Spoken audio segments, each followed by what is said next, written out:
Hello hi. सफलता with Aparna में मैं आपका स्वागत करती हूँ। मैं अपर्णा शुक्ला।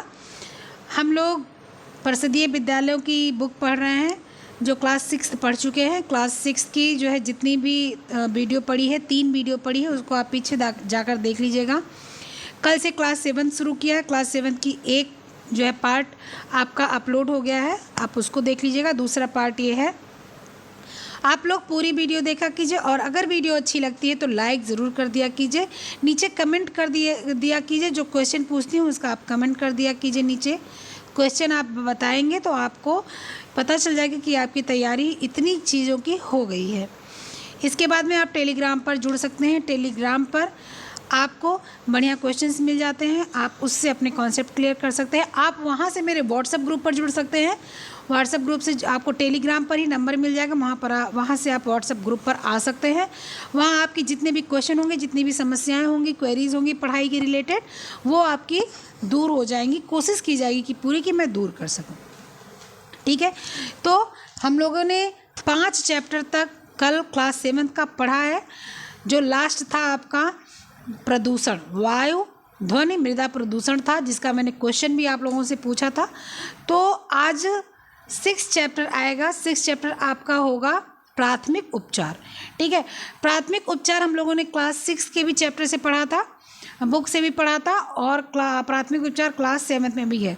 तो इसलिए छोटे क्लास की बुक है तो कोई बहुत ज़्यादा जो है इसमें आपको वो नहीं करना है। ठीक है, हाँ, प्राथमिक उपचार। प्राथमिक उपचार का मतलब क्या होता है? जब जो है कोई समस्या आती है, चाहे वो चोट लग जाए, चाहे कुत्ता काट ले, चाहे सांप काट ले, चाहे बिच्छू डंक मार दे, चाहे ततैया डंक मार दे, चाहे कोई गिर जाए, चाहे कट जाए, तो जो तुरंत उपचार दिया जाता है उसको प्राथमिक उपचार कहते हैं। ठीक है, प्राथमिक उपचार देने का कारण होता है कि ज़्यादा खून ना बह जाए, जहर पूरे शरीर में ना फैल जाए, या आदमी कहीं जो है जान ना गंवा बैठे। ये सारी कारणों से प्राथमिक उपचार किया जाता है। हाथ पैर किसी का अगर फ्रैक्चर हो जाता है तो तुरंत के लिए क्या करते हैं कि खपच्ची लगाकर उसको बांध देते हैं जब तक हॉस्पिटल पहुंचते हैं तब तक। उससे क्या होता है कि जो है तब तक इधर उधर हिलता डुलता नहीं है, तो हो सकता है कुछ उसके जो तत्व होते हैं उससे हड्डी थोड़ी बहुत ज्वाइंट हो जाए, चिपक जाए, ताकि जो उसके क्रैक वगैरह होंगे वो जब प्लास्टर लगेगा तब जुड़ जाएगा। तो ये सारी चीज़ें प्राथमिक उपचार में होती हैं। ठीक है, प्राथमिक उपचार के लिए एक फर्स्ट एड बॉक्स होना चाहिए। फर्स्ट एड बॉक्स में आपके सामान होना चाहिए। सामान जैसे मान लीजिए आपके फर्स्ट एड बॉक्स में एक पट्टी का बैंडेड होना चाहिए, कैंची होनी चाहिए, एंटीसेप्टिक क्रीम या लोशन होना चाहिए। इसमें डिटॉल आ गया, सेवलॉन हो गया आपका, बीटाडीन अब लिक्विड आता है, ये हो गया। ठीक है, थर्मामीटर हो जाएगा आपका, इलेक्ट्रिक थर्मामीटर अब आ गया है। अब आपको पारा वाला जो पुराना था उसके अलावा आप इलेक्ट्रिक थर्मामीटर यूज कर सकते हैं। बाम सर दर्द का उपयोग में आता है। ठीक है, इलेक्ट्रॉक जिसको ORS बोलते हैं। तो ये सारी चीज़ें आप अपने घर में रख सकते हैं। जब कभी भी किसी को इससे रिलेटेड कोई समस्या हो, पेट दर्द की दवा हो गई, आपको जो है मेट्रोजिल हो गया, आपका जल गया कोई तो उस पर छोटी मोटी जलन हो गई, जल गया कोई तो उस पर जो है आप दवा लगा सकते हैं। तो ये सारी चीज़ें आपकी फर्स्ट एड बॉक्स में होनी चाहिए।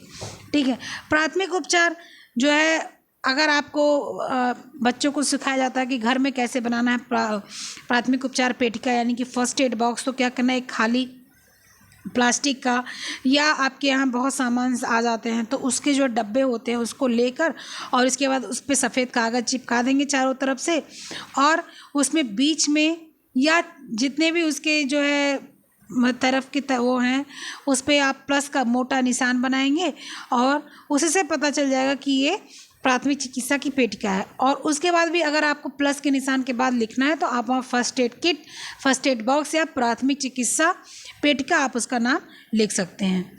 फिर इसके बाद जितनी सामान होंगी वो आप उसमें रख सकते हैं। अब लाल रंग का चिन्ह कहाँ प्रयोग होता है? तो हॉस्पिटल की एम्बुलेंस में, दवाओं की दुकान में, हॉस्पिटल पर, यहाँ सब क्या होते हैं, यहाँ सब लाल रंग के प्लस के चिन्ह बने होते हैं। प्लस के चिन्ह इसलिए बने होते हैं ताकि ये पता चल जाए कि जो है ये डॉक्टर का वो होता है।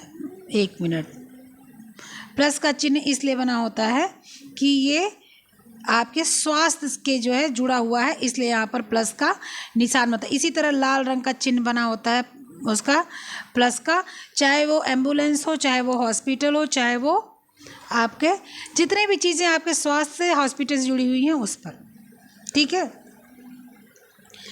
अब प्राथमिक उपचार बेहोशी मूर्छा के लिए किसी रोगी किसी दुर्घटना या किसी आघात से आपका जो है अगर श्वसन तंत्र स्नायु तंत्र यानी नसिका जो है नस तंत्रिका है वो प्रभावित होती है तो आदमी का जो रक्त प्रवाह है वो कम हो जाता है या ज़्यादा हो जाता है तो आदमी क्या होता है मूर्छा आ जाती है, उसको बेहोशी आ जाती है, उसको सोचने समझने सुनने की शक्ति नष्ट हो जाती है, उस समय उसका दांत चिपक जाता है। ठीक है। तो क्या किया जाता है कि जो है आपको कारण क्या होता है, मानसिक तनाव, किसी चीज़ से डर जाना, सदमा लग जाना, पानी की कमी हो जाना, खून की कमी हो जाना, सर पर गहरी चोट लग जाना, खाली पेट रहना, ठीक है, धूप में बहुत देर तक खड़े रहना, शरीर में हीमोग्लोबिन या ब्लड की कमी होना, इस सब से क्या होता है, इस सब से मूर्छा आ जाती है, बेहोशी हो जाती है। लक्षण क्या क्या हैं, चक्कर आना, आंखों के सामने धुंधला होना, जी मिचलाना, धड़कन तेज हो जाना, बहुत ज़्यादा पसीना आना, ये आपके क्या, ये आपके लक्षण है कि जो है आपको कमी है और आपको मूर्छा आ सकती है। ठीक है। उसके बाद उपचार क्या है कि अगर किसी व्यक्ति को मूर्छा आ जाती है तो ज़मीन पर लिटा दिए, उसको हवा देना चाहिए ताकि उसका रक्त संचार जो है बढ़ सके, उसको आराम मिल सके। ठीक है। आपका सिर का तरफ जो है वो थोड़ा नीचा कर देना चाहिए, शरीर थोड़ी ऊंची कर देनी चाहिए, रोगी के वस्त्र ढीले कर देने चाहिए, आसपास भीड़ नहीं लगा होनी चाहिए, हवा वगैरह उसको अच्छी उचित मिलनी चाहिए, रोगी के चेहरे पर पानी का छिड़काव करना चाहिए, मुलायम कपड़े भिगोकर उसको चेहरे को पोंछ देना चाहिए, आवश्यकता पड़ने पर डॉक्टर को रोगी के पास ले जाना चाहिए। ये आपके हो गए मूर्छा के। फिर आपका आ गया मिर्गी। मिर्गी में क्या करना होता है, मिर्गी में भी क्या होता है कि जो है ये एक प्रकार का मस्तिष्क विकार है, न्यूरो समस्या है, तो उससे क्या होता है तंत्रिका तंत्र जो है सही से काम नहीं करती है, इस कारण ये जो है बाधा उत्पन्न होती है। दिमागी बुखार हो सकता है, सिर पर किसी प्रकार का चोट लगने का एक मिर्गी का कारण बन सकता है, मादक पदार्थ का सेवन मिर्गी का कारण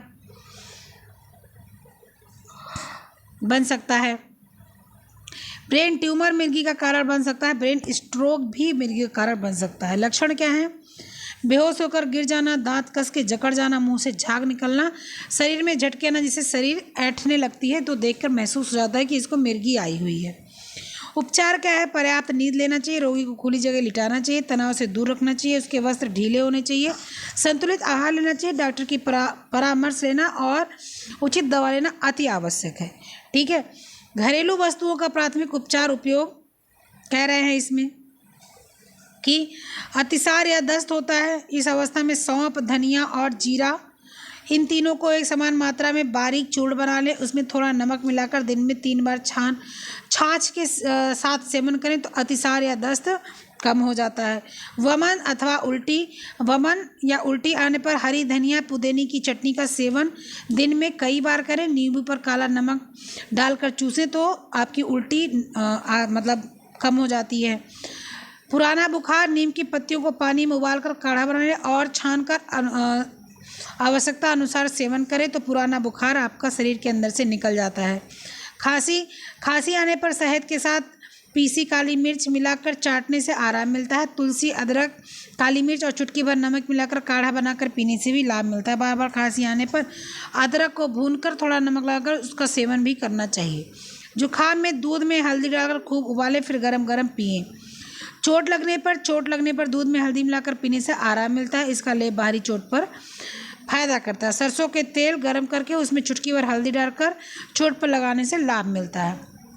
दांत दर्द में लौंग का तेल लगाने पर आराम मिलता है। पेट दर्द में हींग विशेषकर लाभदायक होती है। सौंफ का पानी उबालकर पीने से भी आराम मिलता है। पेचिश में सौंफ का जो चूर्ण होता है वो बहुत ही लाभ करता है। ठीक है।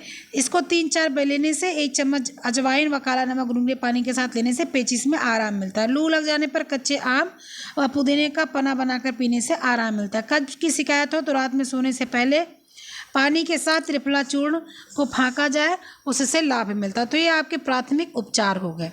ठीक है। प्राथमिक उपचार में ये सारी चीज़ें आ गई। सिलाई कला भी क्लास 6 में हम लोग पढ़े थे। ठीक है। सिलाई कला का क्या मतलब होता है कि जो है जब हम लोग के कपड़े खुल जाते हैं, फट जाते हैं, या कभी सुंदर कहीं आपको पैबंद लगाना है तो वहाँ अच्छी चीज़ों का पैबंद लगा सकते हैं। ये सारी चीज़ें क्या होती, प्लेट्स बनाना सब सिलाई कला में आती हैं।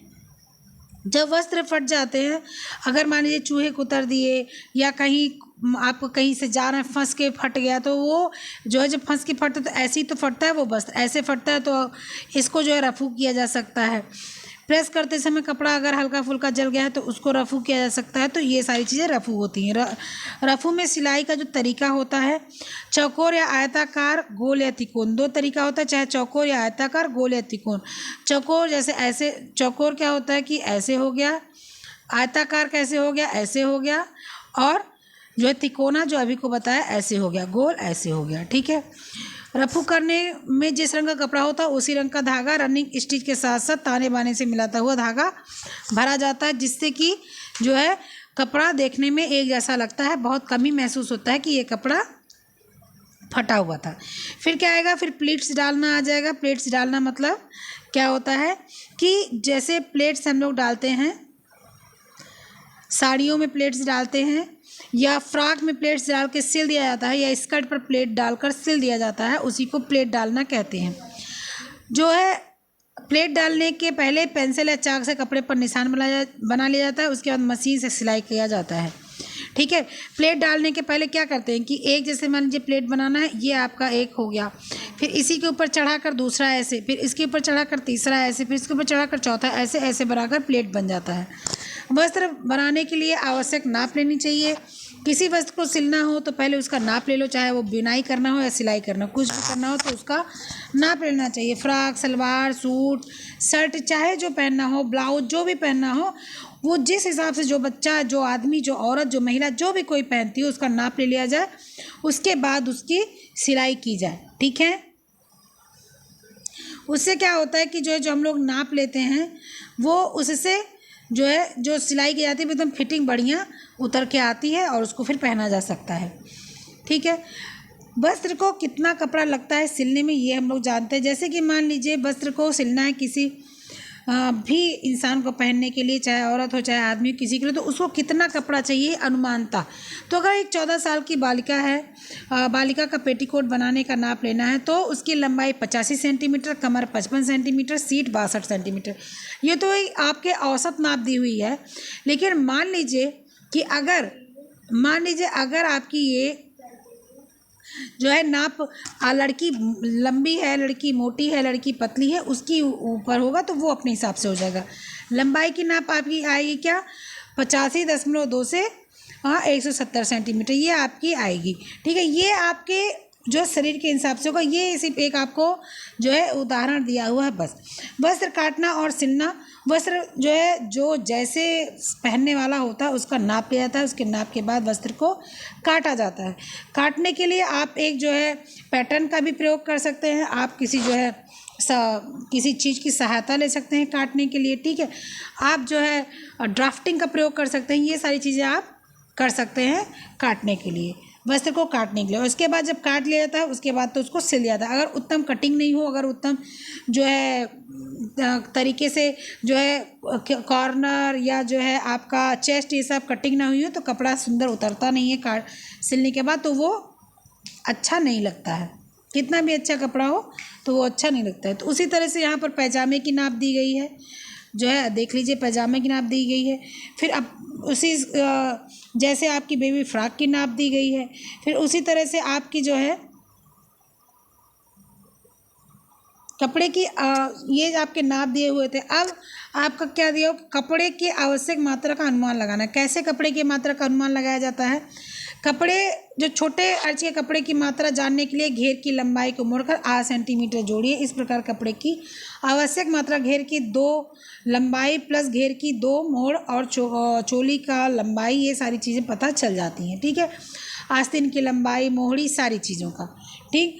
यदि कपड़े का अर्ज 92 सेंटीमीटर है तो घेर की चौड़ाई 46 है तो अर्ज में घेर बन जाएगा, अतः घेर के लिए लंबाई ही चाहिए।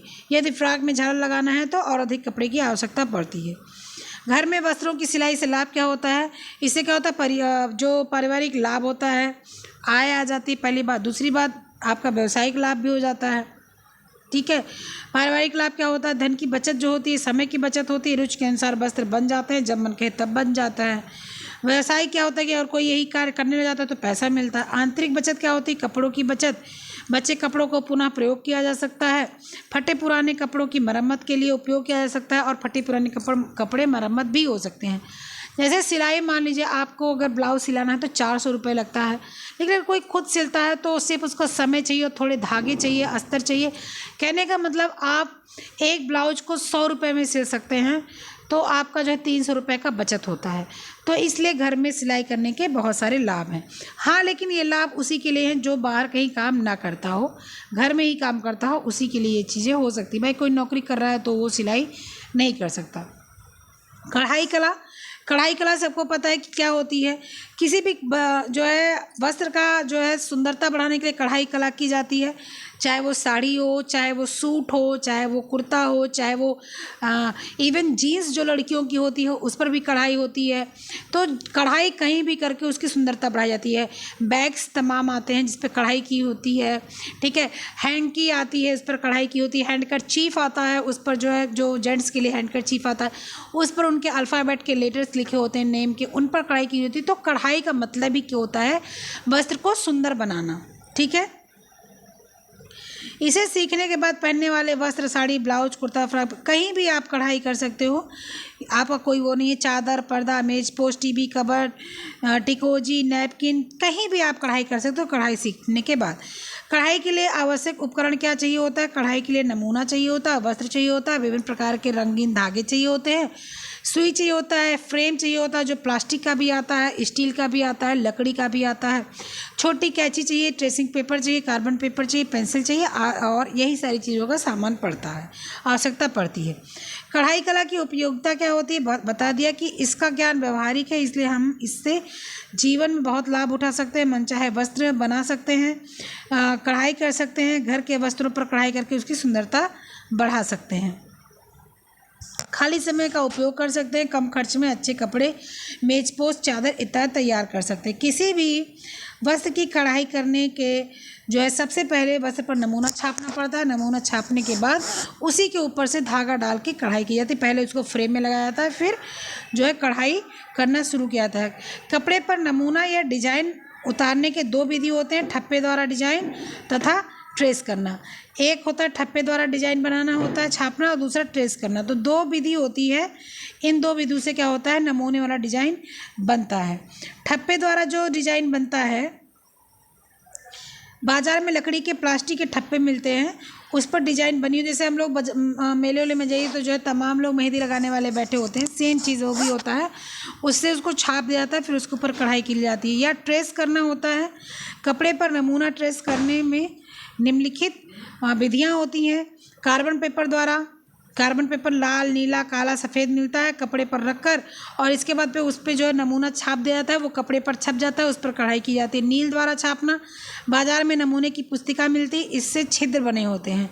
तो क्या होता है, उस पर नील का आप स्प्रे कर देते हैं तो नील से पूरा आपका जो है जो छेद होता है उससे कपड़े पर नील चली जाती है, तो एक वहाँ पर डिजाइन बन जाता है। ठीक है। इसके बाद नील के जो घोल होते हैं उसको रुई में डुबाकर हल्का सा निचोड़ कर भी उस पर डाला जा सकता है, उससे भी बन जाते हैं। तो ये हो गया कार्बन और नील। उसके बाद गेरू द्वारा नमूना बनाया जाता है। गेरू द्वारा कैसे बनाया जाता है? कार्बन पेपर ना मिलने पर इस विधि से नमूना ट्रेस कर सकते हैं। नमूने के पीछे की ओर गेरू घोल कर पोत दिया जाता है। सूखने के बाद गेरू वाला भाग कपड़े पर रखकर हल्के दबाव के साथ नमूने पर पेंसिल कर फेरने से नमूना तैयार हो जाता है। कांसे की कटोरी से नमूना छापना, किसी भी वस्त्र पर कटी हुई डिजाइन को उतारने के लिए एक सादे कागज़ पर डिजाइन के ऊपर रखकर कांसे की कटोरी की चिकनी तली रगड़ने से कागज़ पर नमूना उभर आता है। इससे फिर पेंसिल से आकार देकर जो है नमूना बना लिया जाता है। अक्ष द्वारा नमूना, किसी भी हल्के महीन कपड़े पर कपड़े को किसी डिज़ाइन के ऊपर रख दिया जाए और जो है उससे जो डिज़ाइन है उसको जो है छाप लिया जाए। तो ये सारी चीज़ें आपके कपड़े पर नमूना छापने का तरीका है। कपड़ा पर नमूना छापते समय ध्यान रखने योग्य बातें क्या होंगी कि जो नमूना हो वो वस्त्र के अनुरूप छोटा या बड़ा हो, शरीर के अनुरूप हो, जिसको पहनना है उसके अनुरूप हो। ठीक है। फिर उसके बाद नमूना ऐसा छापना चाहिए जो कढ़ाई कर ली जाए, ऐसा नमूना न छापा जाए जो कढ़ाई करने में असुविधा हो, नमूना अस्पष्ट हो। ठीक है, कार्बन पेपर का जो नमूना हो उसे पिन लगा लेना चाहिए ताकि इधर उधर ना वो उड़े। नमूना नुकीली पेंसिल से उतारना चाहिए ताकि जो है नुकीली पेंसिल पतला महीन एकदम साफ छपकर तैयार होता है। नमूना समतल स्थान पर रखकर छापना चाहिए, जैसे तख्ता हो गया, मेज हो गया, यहाँ सब। नमूना छापने के लिए tracing paper, carbon paper, pin, pencil, नमूना, नील, गेरू, समतल स्थान की आवश्यकता पड़ती है। ठीक है,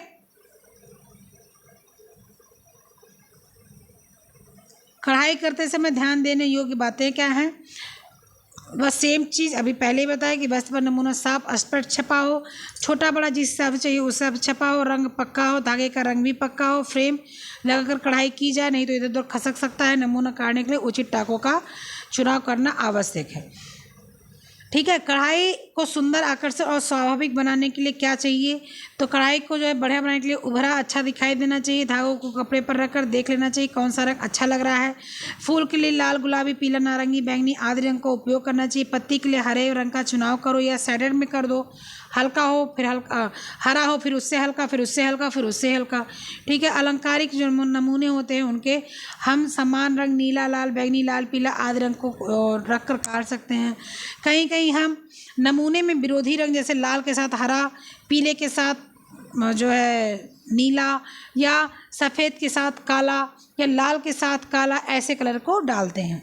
ठीक है, सफ़ेद रंग के फूल भी काट सकते हैं। अगर डार्क कलर का कपड़े से काले रंग का साड़ी हो तो उस पर आप सफ़ेद रंग से आप डिज़ाइन बना सकते हैं। ठीक है, सफ़ेद रंग की साड़ी हो तो उस पर आप लाल रंग से डिज़ाइन बना सकते हैं। डाल, शाखाएं आदि बनाने के लिए आप भूरे रंग का या शेडेड आप प्रयोग कर सकते हैं। ठीक है, फिर ये कढ़ाई की सेम विधियाँ जो उस दिन हम लोग देखी थी क्लास 6 में, वही सारी चीज़ें हैं, कुछ अंतर इसमें नहीं है, देख लीजिए। अब फिश बोन स्टिच क्या है? इसे मछली कांटा स्टिच भी कहते हैं। यही कढ़ाई हल्के और महीन वस्त्र में उल्टी ओर से काटने पर शैडो वर्क की तरह कढ़ाई होती है जो हम लोग को चिकन में देखने को मिलती है। मैंने जब चिकन पढ़ाया था आपको टेक्सटाइल में, जाकर आप देखिएगा, प्लेलिस्ट में पढ़ा हुआ है, तो वहाँ देखिए आपको शैडो वर्क मैंने चित्र में भी दिखाया था, पिक्चर में भी, और बताया भी था। तो फिश बोन स्टिच आपका जो है शैडो वर्क को भी बोलते हैं। फिर आगे आपका कश्मीरी स्टिच। इस टाके को बनाते समय सबसे पहले सुई को कपड़े में ऊपर निकाल लेते हैं।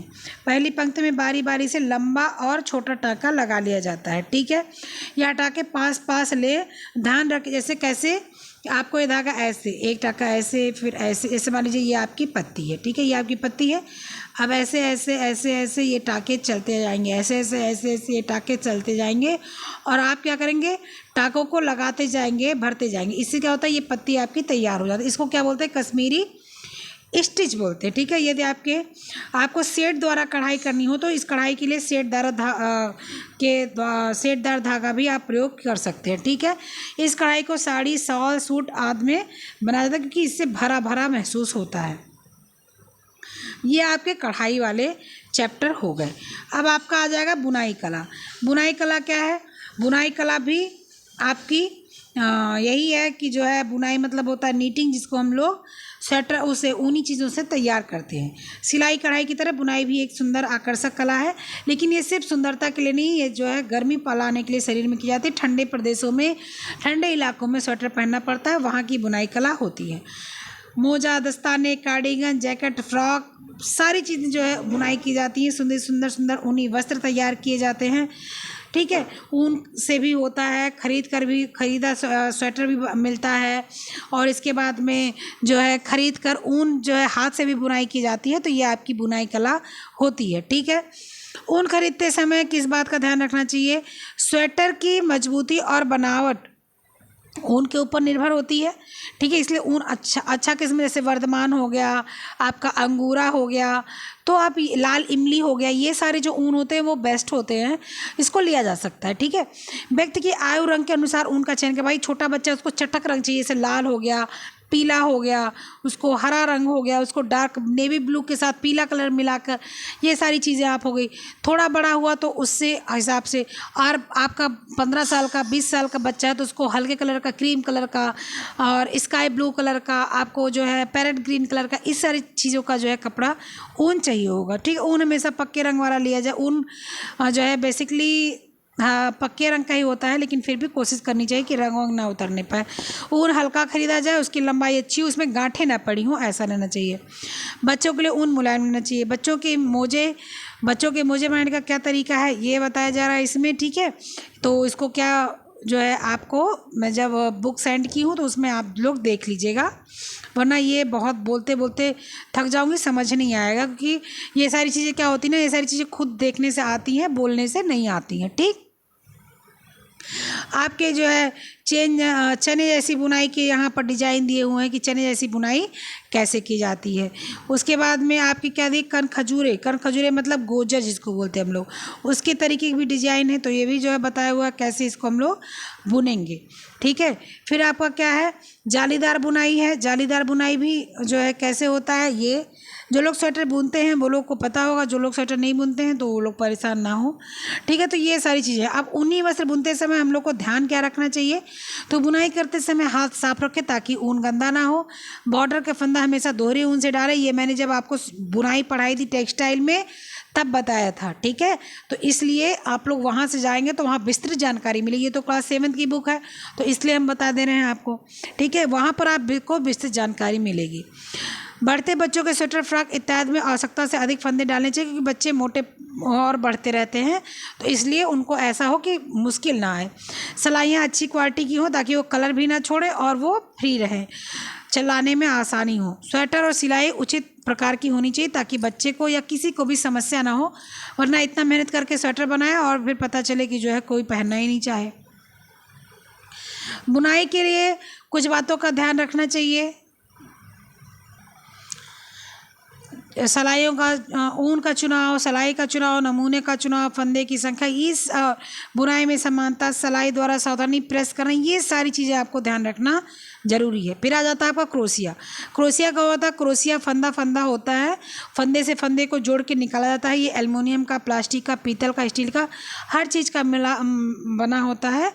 ये किस तरह होता है, एक ऐसे सीधी मोटी सिलाई होती है और यहाँ पर थोड़ा सा उसका हुक निकला होता है, और यहाँ ये थोड़ा मोटा होता है क्योंकि यहाँ पर नंबर भी पड़ा होता है और पकड़ने का भी काम आता है, ठीक है। तो ये आपकी क्रोशिया होती है, ठीक। क्रोशिया जो होती है उससे मोहीन, मोटे सारे प्रकार के होते हैं। 3 से 7 नंबर तक की क्रोशिया का धागा बुनने के काम आता है, 8 से 14 नंबर ऊन बुनने के काम आता है, ठीक है। इससे आप लोग टीवी कवर और सुंदर बेल, मेज पोस्ट, थालपोस्ट आदि बना सकते हैं। क्रोशिया से जो है जो बुना जाता है उसको जो है आपने किनारे बीन सकते हैं, वो क्या बोलते हैं आपको, जो है फूल बना सकते हैं आप, जो है किनारे कंगूरा बना सकते हैं। तो ये सारी चीज़ें क्या होती हैं, क्रोशिया से काम की जाती हैं, ठीक है। क्रोशिया का ये सारा काम है, ठीक है। तो ये आपके हो गए कि क्रोशिया का उपयोग और सिलाई का उपयोग। जो नमूना दिया हुआ है कि जो है आपको बच्चे के स्वेटर बनाना है तो उसमें कौन सा फंदा पड़ेगा, कितना फंदा पड़ेगा, कितना बढ़ेगा, कितना घटेगा, ये पढ़ने से कोई फ़ायदा नहीं है। इसको आप जब खुद पढ़ेंगे तो समझ में आएगा। और ये पूछा नहीं जाता है कि एक 5 साल के बच्चे को कितना फंदा लगेगा, क्योंकि क्या पता भाई 5 साल का बच्चा हो सकता है बहुत दुबला हो सकता है बहुत स्वस्थ हो, इसलिए ये सारे क्वेश्चंस नहीं आते। इसलिए टाइम नहीं ख़राब करना, ठीक है। टाइम ख़राब करने से कोई फ़ायदा नहीं। नेक्स्ट चैप्टर हम लोगों का क्या आ जाएगा, नेक्स्ट चैप्टर आपका है पाक कला। पाक कला भी हम लोग पढ़ चुके हैं और आज सिर्फ और आपका खाना बनाने का तरीका यहाँ पर दिया हुआ है। मेरे ख्याल से ये तरीका कोई बताने का मतलब नहीं रखता। पाक कला सबको आनी चाहिए, थोड़ी बहुत खाना बनाना सबको आना ही चाहिए। क्लास 7th 8th की अगर बच्ची है तो उसको ज़्यादा कुछ नहीं तो कम से कम चाय बनाना, दाल चावल बनाना, मैगी बनाना, ये सब आना चाहिए। कभी भी आवश्यकता पड़ जाए, माँ बीमार हो जाए या उसको कहीं बाहर जाना पड़े तो इतना मैनेज कर ले कि वो चाय बना के पी सके या वो जो है मैगी बना के खा सके, इतना जो है हो वही बहुत है। और नहीं तो पढ़ते लिखते रहे तो कोई मतलब ही रहता भाई आजकल इतना कोई। तो यहाँ पर आपको रोटी बनाना सिखाया है, तो रोटी अब जैसे इसमें देखो आपको बोला 250 ग्राम। अब 250 ग्राम हो सकता है कि 2 आदमी को खाना तो 250 ग्राम हो, 3 आदमी को, लेकिन अगर आपको 8 आदमी को खाना तो 250 ग्राम में तो होगा नहीं। तो इसलिए आप ऊंचा नीचा अपना ग्राम कर सकते हैं, पानी कर सकते हैं, बर्तन कर सकते हैं। इसलिए इसको बताने से कोई लाभ नहीं है कि रोटी कैसे बनता है, ठीक है। उसके बाद सूखी सब्जी क्या है, वो कैसे बनता है, उसको भी क्या है भाई किस चीज़ की सब्जी बना रहे हैं वो आपके ऊपर है। आलू की बना रहे हैं तो आलू को जो है कच्चे आलू की बना रहे हैं तो उसको आप छीलेंगे, काटेंगे, उसके बाद में आप उसको धुल कर अच्छे से और जब आलू आप काटते हैं तो उसको बहुत अच्छे से काटने के बाद अगर धुला जाए तो आलू चिपकती नहीं कढ़ाई में, वो कुरकुरी बनती है। अगर आप खड़ी आलू धुल लेते हैं और वो आलू जब आप काट के बनाते हैं बिना धुले तो चिपकती है, क्योंकि आलू के अंदर होता है स्टार्च। तो वो स्टार्च जाके जब कढ़ाई पे लगता है तो वो स्टार्च अपना जो है चिपकने का काम करने लग जाता है। अगर वही आलू काटने के बाद धुली जाए तो वो चिपकती नहीं। तो आलू की सब्ज़ी ऐसे बनेगी, हरी मटर आलू मिला के बनेगी। तो ये सारी चीज़ें हैं, तो इन सबको कुछ बताने से लाभ नहीं है, ठीक है। फिर आपका आ गया भिंडी की सूखी सब्ज़ी। ये सारी चीज़ें हम लोग कुछ नहीं देखेंगे। हम लोग अब चलेंगे आपका किस चैप्टर, इसी में आ गया, ये आ गया क्या, ये आपका आम का पन्ना। हाँ, ये मैं बता देती हूँ आम का पन्ना कैसे बनता है। इसमें आम चाहिए, चीनी चाहिए, पुदीना चाहिए, भुना जीरा चाहिए, काला नमक चाहिए, काली मिर्च चाहिए। मैं आवश्यकता अनुसार, मैं सामान नहीं बताऊँगी, सामान आपके आवश्यकता अनुसार रहेगी, जैसा आपको पीना है। आम को क्या करते हैं, या तो आग में भून लें, नहीं तो उबाल लें। भूनना बेस्ट है, अगर भून नहीं पाते तो उबाल लें। फिर क्या करते हैं, आम को जो है छील लेते हैं। छीलने के बाद जो उसका जो है पल्प होता है उसको अच्छे से निचोड़ लेते हैं। निचोड़ने के बाद उसको मिक्सी जार में पीस लेते हैं पानी के साथ। उसमें चीनी डाल देते हैं, उसमें काला नमक डाल देते हैं, उसमें पुदीना डाल देते हैं, और उसके बाद में क्या करते हैं, उसमें हल्का सा भुना जीरा पाउडर डाल देते हैं और इस बार सर्व कर देते हैं। मन के ठंडा सर्व कीजिए, मन के जैसे आपका नॉर्मल टेम्परेचर पे है वैसे सर्व कीजिए, ठीक है। अब जो है भोजन परोसने का कुछ तरीका बताया रखा है। तो भोजन परोसने का कुछ तरीका क्या बता रखा है, भोजन परोसने के लिए बर्तन साफ चाहिए, आपके हाथ साफ चाहिए, नाखून कटे हुए चाहिए, बाल वगैरह सब समेट के रखना चाहिए, खाना बनाते, परोसते, खाते तीनों टाइम, ठीक है। फिर जो है भोजन हमेशा खुश मन से बनाना चाहिए। भोजन जो परोसने से पहले पानी वगैरह पीने का पहले वहाँ पर रख दो जिसको खाना देना है, उसके बाद उसका भोजन लेकर जाओ। भोजन खाने का जो बर्तन रहता है उसको साफ से पोंछ ले साफ कपड़े से, ठीक है। भोजन को अच्छे ढंग से परोसो। ऐसा नहीं है उसी में दाल भी डाल दो, उसी में सब्जी भी डाल दो, उसी में जो है रोटी भी रख दो, उसी में चावल भी रख दो, उसी में चटनी भी रख दो, उसी में अचार भी रख दो। फिर उसको क्या करना, फिर ज़रूरत क्या है, सब अलग अलग रखनी, सब ऐसे गोज मोच के दे दो, अपना चम्मच लेके खा ले, मतलब के हाथ से खा ले। ऐसा नहीं करना है। आपको एक थाली लेनी है सुंदर सी, उसमें थोड़ा सा इधर चावल रख देना है, इधर आपको रोटी रख देना है, इधर आपको सब्जी रख देना है, इधर आपको दाल रख देना है, इधर आपको जो सलाद वलाद है अगर तो वो रख दो, नहीं है तो कोई बात नहीं, इधर आपको जो चटनी अचार रखना है वो रख दो, ठीक है। ये आपकी थाली हो जाती है, ये सुंदर सी थाली आ जाएगी, ठीक है। आपको ऐसे खाना परोसना है। फिर भोजन में सलाद होना अनिवार्य है। भाई देखो, आज के महंगाई के समय में ये तो मैं बिल्कुल नहीं बोल सकती कि सलाद होना अनिवार्य है, क्योंकि बहुत महंगाई है। अगर आपका 10 परिवार है तो आपको तो 300 की सलाद ही खानी पड़ेगी। तो वो सब तो ये किताब है। तो आपके जो है भोजन में जितनी आप भोजन में व्यवस्था कर सकते हैं वो भोजन आपको चाहिए, ठीक है। कोई ज़रूरी नहीं कि आप सलाद खाएं ही, खाना चाहिए, ज़रूरी है, इम्पॉर्टेंट है शरीर के लिए। चुकंदर ज़रूरी है, खीरा ज़रूरी है, गाजर ज़रूरी है, ठीक है, शिमला मिर्च ज़रूरी है, लेकिन जब आपके बजट में हो, जब आपके जेब में हो तभी ज़रूरी है। अन्यथा मत लीजिएगा इसको कि किताब में लिखा है और आप कह रही हैं कि खाने की ज़रूरत नहीं है। ऐसी बात नहीं है, आप खा सकते हैं, लेकिन आपका बजट अलाउ करे तभी खा सकते हैं, ठीक है। तो ये सारी चीज़ें हो गई। भोजन करने के पश्चात लौंग, सौंफ, गिरी, मिश्री जो आपके पास हो वो आपको खा लेना चाहिए। उससे क्या होता है, आपका डाइजेशन जो है इन्हेंस हो जाता है, मतलब कि बढ़ जाता है, बूस्ट हो जाता है, और दूसरे आपका जो दांत होता है वो साफ़ हो जाता है। ये आपका हो गया। अब हम लोग का चैप्टर बचेगा कौन सा, 5 चैप्टर हो गया हम लोग का। अब हम लोग का बचेगा गृह प्रबंध। कल गृह प्रबंध के आगे से चैप्टर हम लोग पढ़ेंगे, ठीक है। आज चैप्टर 5 हम लोग पढ़े, 6, 7, 8, 9, 10। तो इससे आप लोग जो चैप्टर पढ़ें उससे मुझे एक चीज़ बताइएगा कि जब सांप काट लेता है, ठीक है, तो क्या करना चाहिए। ये आपका फर्स्ट 8 का ही क्वेश्चन है। जब सांप काट लेता है तो क्या करना चाहिए, आप लोग आंसर दीजिएगा। जो लोग यहाँ तक आए होंगे वो लोग आंसर देंगे, ठीक है। तो यहाँ पर मैं अपनी वीडियो समाप्त करूँगी। 5 चैप्टर हो गया है। फिर मिलूँगी आपको नेक्स्ट वीडियो में। आप टेलीग्राम पर जाकर क्वेश्चन सॉल्व कीजिएगा। आप व्हाट्सएप आकर अपना क्वेश्चन वगैरह सॉल्व करना चाहें तो कर सकते हैं, और आपका कोई क्वेश्चन है तो वहाँ पर आप डाल सकते हैं, उसको मैं जो है सॉल्व करके आपको आंसर दे दूँगी। पढ़ाई को अपने स्लो मत कीजिए, क्योंकि जो है एग्ज़ाम लेट होगा, इसका मतलब ये नहीं कि पढ़ाई को स्लो कर दीजिए, ठीक है। तो ये सारी चीज़ें आपकी हो गई। कल हम लोग फिर क्लास 7 की बुक से मिलेंगे। कल लास्ट होगा क्लास 7 का। तो लास्ट नॉट लीस्ट, क्योंकि हम लोग फिर नेक्स्ट वीडियो में क्लास 8th का जो है प्रिपरेशन करेंगे। ठीक है, इसी तरह से हम लोग अपने सारे चैप्टर्स को, सारे क्लास को प्रिपेयर करते चलेंगे और क्लियर करते चलेंगे। ठीक है, तो आपको कोई समस्या होगी तो आप मेरे चाहे कमेंट सेक्शन में आ जाइएगा, चाहे आप व्हाट्सएप ग्रुप पर, चाहे टेलीग्राम ग्रुप पर, जहाँ भी आपको कोई भी क्वेश्चन वगैरह कुछ भी पूछना होगा आप बिल्कुल पूछ सकते हैं। आप बिल्कुल स्वतंत्र हैं, आप मुझसे पढ़ाई के रिलेटेड क्वेश्चंस, अपने सब्जेक्ट के रिलेटेड पूछ सकते हैं। ठीक है, तो तब तक के लिए जो है मैं मिलती हूँ आपको नेक्स्ट वीडियो में। पढ़ते रहिए, खुश रहिए, मस्त रहिए। तब तक बाय।